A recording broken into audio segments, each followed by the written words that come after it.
bean, Dunn Brothers whole bean, Caribou whole bean. So you can get pretty much any kind of coffee or tea or soda or pop or snack mix or whatever. You can get pretty much everything you want. Check out berrycoffee.com. Their website has everything they can offer, whether it's food, snacks, drinks, any kind of beverage, any kind of equipment. Check it out, berrycoffee.com. And we appreciate Steve Brehm and his team supporting the podcast.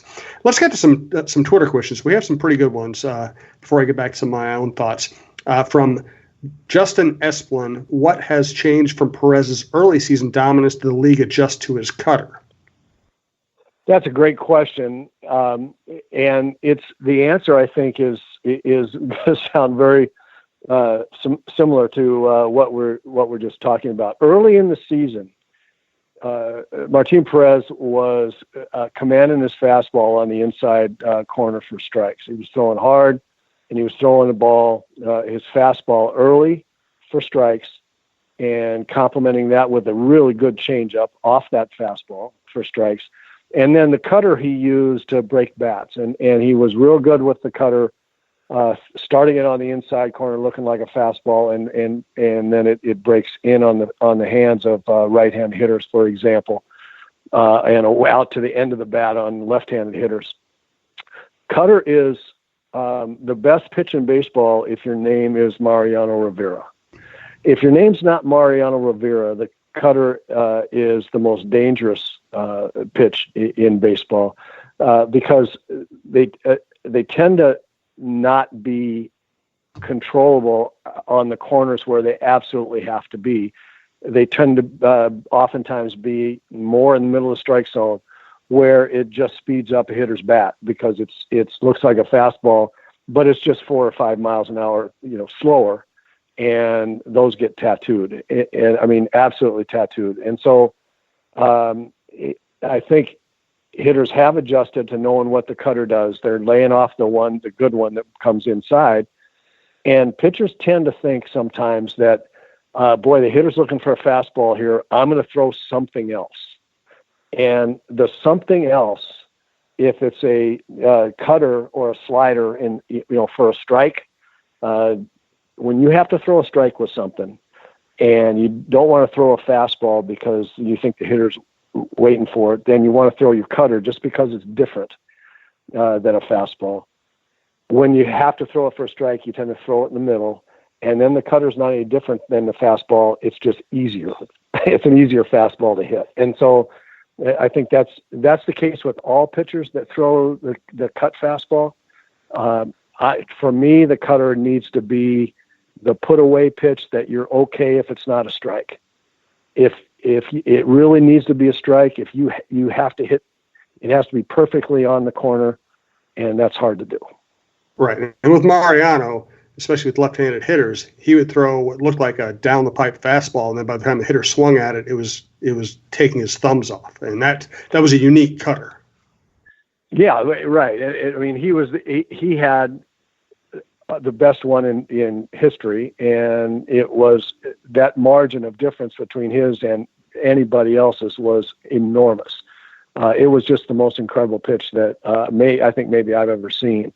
So you could understand why he threw that, to your point. He threw that pretty much for the middle of the plate and to left-handers and watch them break bats. He would every once in a while throw a four-seam fastball on the outside corner, and it just frees people because they're so concerned about the ball running in on them. And the best example turned out to be a disaster for him. But you recall when the Arizona Diamondbacks won, Gonzalez, I'm thinking of Luis Gonzalez. Luis Gonzalez, who had a huge year, had a wonderful couple of years there, drove in every run he looked at, came up with the winning run on third base, and the Yankee infield pulled in, and Rivera just absolutely sawed him off, and the ball bounced over Jeter's head on the fly on the dirt on the back of the infield. I mean, it was he just absolutely annihilated his bat and lost the World Series. But that was one of the best examples of how great that pitch was. Absolutely. Hey, thanks to Tony Hoaglund, Hoaglund. I have some more good Twitter questions coming up, but I want to thank Tony. Been supporting the program and the network for a long time.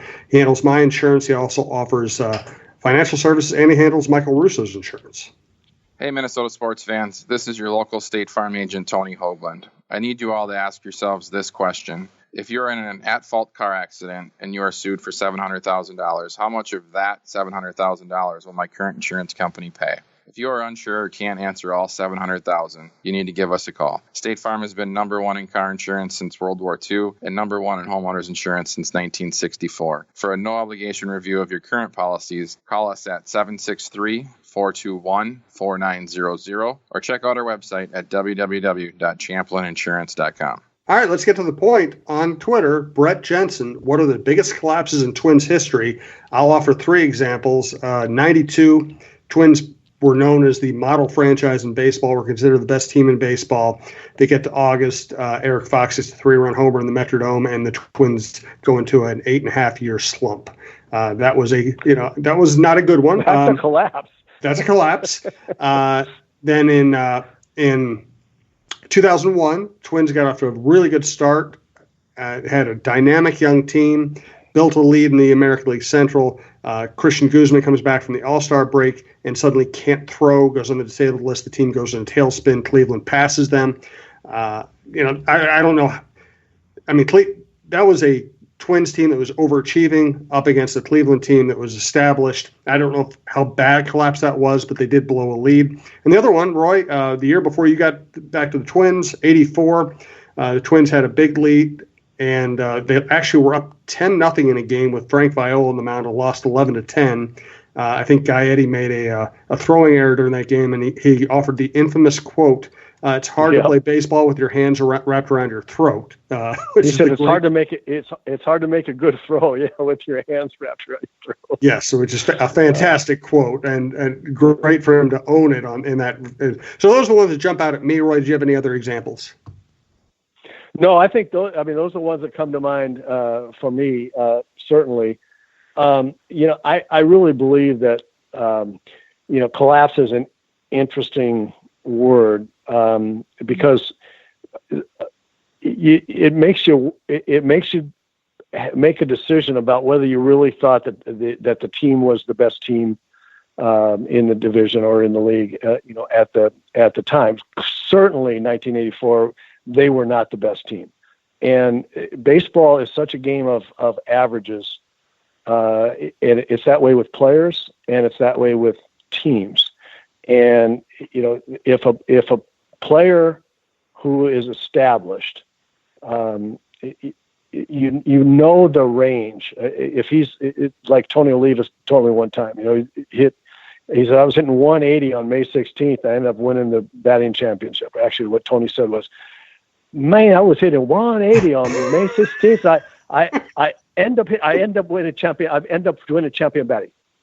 So, but if you know what a guy's going to do, then it's going to happen by the end of the year. It's a 162 game season where you play the way you play. You are who you are, and teams are that way too. And by the end of the season, then guys kind of, if you have a great first half, the chances are second half's not going to be as great. You revert to the mean a little bit, to revert to what you're kind of who you are, what you're going to be. And so we've had some guys really overachieve. The one guy that is not reverting to the mean in any meaningful way is Max Kepler, and that's basically because we didn't know. Max didn't know. Nobody knew what the mean it was going to be for Max Kepler. Maybe we're establishing, that now.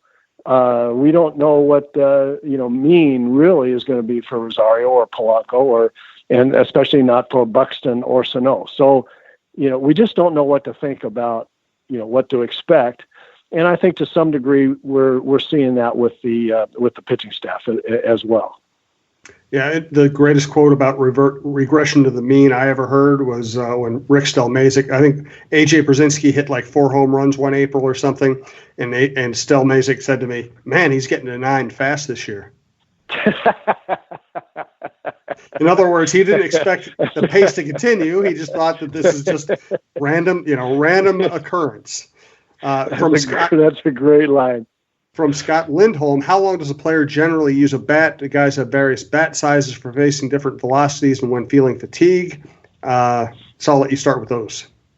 Yeah, those are good questions too. Generally speaking, guys get an order of bats and they go through and they pick out the wood that they like the looks of the best, the grain being wide in the barrel and all of that, and the grain that's not as good, the bats that have the real narrow grain that aren't as hard, they use those for batting practice and they save their gamers.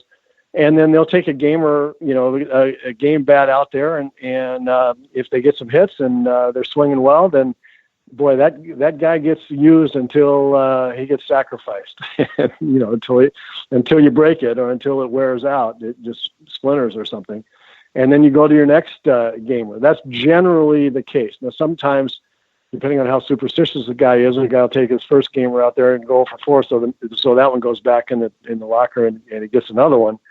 Another gamer and tries that one. But generally speaking, you don't blame the bat, and you've got all your gamers that you use one at a time until they wear out.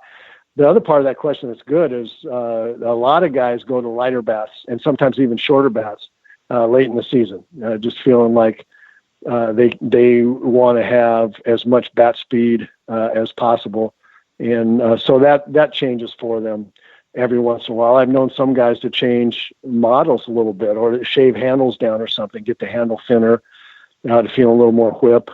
So I mean, guys do different things, but generally they have one model bat that they like, and they have, and I don't even know now with the hickory bats and the maple bats. I've looked at some of those, and the grain in those things really doesn't seem to be nearly the issue that it was from the old ash bats that we used to use. So they may not even, I don't know how they're picking them on when they're using maple and hickory, but generally speaking, they're picking out game bats and they use those one at a time. From Monty Meyer, could you talk about Jonathan Schoop and his current demise? I'm curious to hear Roy's opinion on how difficult it must be trying to play for a better contract in the future. Do players feel that contract pressure, and how do they cope? Some guys, everybody reacts to it differently. We've seen that with a lot of players. Some guys will be in their, contract year and they just go off, right? I mean, they rise to that occasion. and for some guys that press a little bit, and it makes it harder to perform when you're worrying about performing.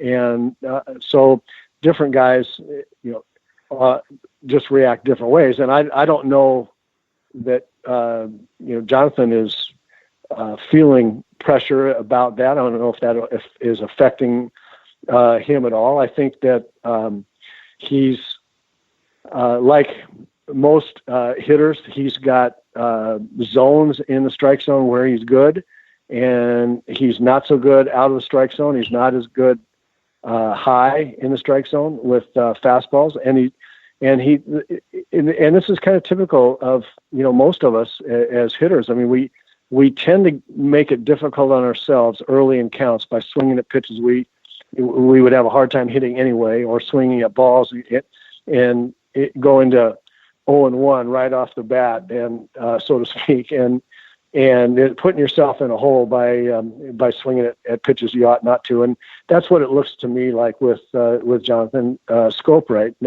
this year, since he's not swinging it as well. It also could be that he might be one of those guys that that really he just needs to be out there playing every day, and you live through the slumps and because he's gonna get going at some point in time. And I think that's what has happened with him in the past. And the Twins have so many other options, and they're moving guys around in the lineup, and that may not be the best possible scenario for him. Not just not playing every day. And you look at the other thing is, I think because he can hit home runs, because he got off to a pretty fast start, I think sometimes people just forget who somebody is. Schoop has had one exceptional major league season. Right now, his OPS is 754. His career OPS is 740. His Career batting average 253. His batting average, I'm sorry, his career batting average 257. His current batting average 253. Slugging percentages and on base percentages are right about his. He's basically having